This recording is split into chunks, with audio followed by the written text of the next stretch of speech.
মানুষের প্রাণ চলে গেল কাজ করতে এসে, সংসার এবং পরিবারে একটু গ্রাসাচ্ছাদনের ব্যবস্থা করতে এসে তারা অকালে সেই প্রাণগুলো চলে গেল।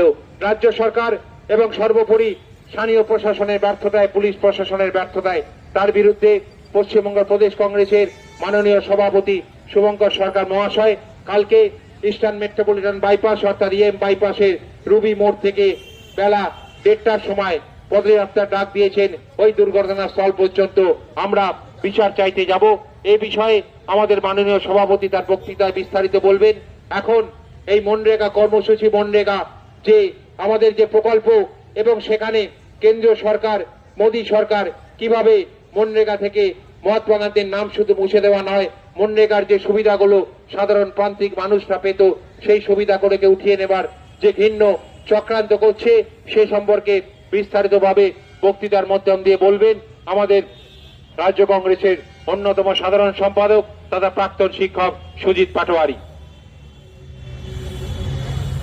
সাধারণ সম্পাদকই নন, তিনি দক্ষিণ 24 পরগনা জেলা পরিষদের নির্বাচিত সদস্য হয়েছিলেন। তার মুখ থেকে আমরা সবাই এই মনরেগা প্রকল্প এবং কেন্দ্রীয় সরকারের আজকে যে মনরেগা যে হটিয়ে দেবার বা মনরেগা প্রকল্প থেকে গান্ধীজির নাম মুছে দেওয়া যে আজকে অপচেষ্টা শুরু হয়েছে তার বিরুদ্ধে জনমত গঠনের যে সর্বভারতীয় কংগ্রেস কমিটির যে লড়াই সে সম্পর্কে বিস্তারিতভাবে সুজিতদা বলবেন। সুজিতদার পরে আবার আমরা সাংস্কৃতিক জগতে অর্থাৎ সঙ্গীত এবং আবৃত্তির মাধ্যম দিয়ে গান্ধীজিকে শ্রদ্ধা নিবেদন করব। শুভঙ্কর সরকার মহাশয় উপস্থিত আছেন, প্রাক্তন সাংসদ, প্রাক্তন রাজ্যের সভাপতি প্রদীপ দা এবং অন্যান্য সকল নেতৃত্ব। আজকের এই মঞ্চে আমাকে বলতে দেওয়ার জন্য আমি নিজেকে খুব গর্বিত মনে করছি। প্রথমেই বলি, হে মহামানব, একবার এসে ফিরে, একবার চোখ মেলো এই রামনগরের ফিরে। এখানে মৃত্যু হানা দেয় বারবার, এখানে রোগচক্ষুরায় জমেছে অন্ধকার। এই যে আকাশ দিগন্ত মার স্বপ্নে সবুজ মাটি, এখানে মৃত্যু দেয় বারবার হানা। এই কথা বলেই আমি শুরু করতে চাই। আমাকে বলতে বলা হয়েছে মনরেগার উপর, যার গ্রামীণ নাম বা মোটা দাগে বললে 100 দিনের কাজ, একেবারে পোশাকি নাম 100 দিনের কাজ। আমরা গ্রামে এইভাবেই জানি এবং এটা মূলত গ্রামের ব্যাপার। বন্ধু একটু বলে নিতে হয়, স্বাধীন ভারতবর্ষে যখন সংবিধান রচনা হচ্ছিল, সংবিধান কমিটিকে বাপুজি বলেছিলেন যে 80% মানুষ, তৎকালীন সময় 80% মানুষ গ্রামে বাস করে। গ্রামীণ ভারতবর্ষের উন্নয়ন হলে তবে সার্বিকভাবে ভারতবর্ষের উন্নয়ন হবে। তিনি বলেছিলেন যে ইংরেজ আমলের আগে ভারতবর্ষে লোকাল সেলফ গভর্নমেন্ট ছিল, অর্থাৎ স্বায়ত্ত শাসন ছিল।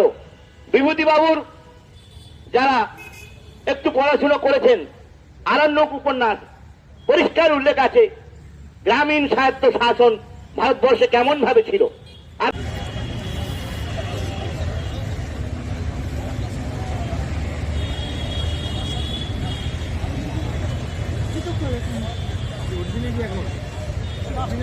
দৌড়ে দৌড়ে এসেছি, চিনতে পারছিলাম না। আমি দেখেছি কি ওখানে ছবিটাও তুলে নিয়েছো, ছবি তুলে নিয়ে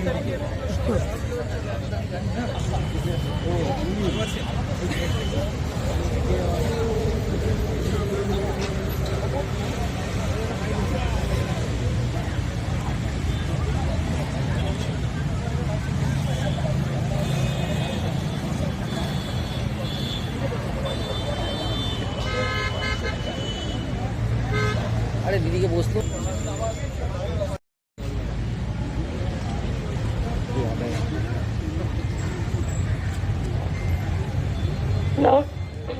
নমস্কার। আজ আমরা এখানে এসেছি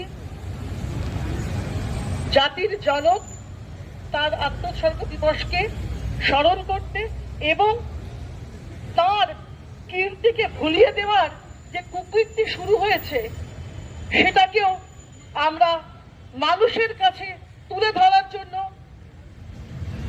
মাননীয় শুভঙ্কর সরকার নেতৃত্বে আমরা এখানে একত্র হয়েছি। আমি এখন একটি স্বরচিত কবিতা পাঠ করব। আমি আবৃত্তি করতে জানি না। ঘটমান, আদর্শ, অবিচল তিনি এগিয়ে চলেছেন পিছনে সম্মোহিত মানুষের ঝল, তার অহিংসার মন্ত্রে তারা হয়ে উঠল সংগ্রামী। যে অসহযোগ কাঁপন ধরিয়েছিল ব্রিটিশ শাসকের গোপন ব্রেড়ায়, তার অবয়বকে মুক্তি সূর্য বলে। তার দুঃসাহস আঁচড়াতে আঁচড়াতে গ্রাম জুড়ল শহরের সাথে, শহর হয়ে উঠল দেশ। ওইটাকে সরিয়ে দিয়ে আজ তারা রাজনীতি করে কি বলবেন? আপনারা দেখতে পাচ্ছেন আজকে হচ্ছে 30শে জানুয়ারি, আমাদের জাতির জনক যিনি ছিলেন মহাত্মা গান্ধীজি আজকে প্রয়াণ দিবস। আর এই প্রয়াণ দিবসের আগে সবার প্রথম আমরা গান্ধীজিকে এখানে শ্রদ্ধা জানাবার জন্য আমরা সকলেই এসেছি। বর্তমান পরিস্থিতি আপনারা দেখতে পাচ্ছেন যে মানরেগা ওয়ার্ক যে প্রকল্পটা কিন্তু কংগ্রেসেরই তৈরি, যেটা মনমোহন সিং থাকাকালে এই প্রকল্পটা লঞ্চ হয়েছিল।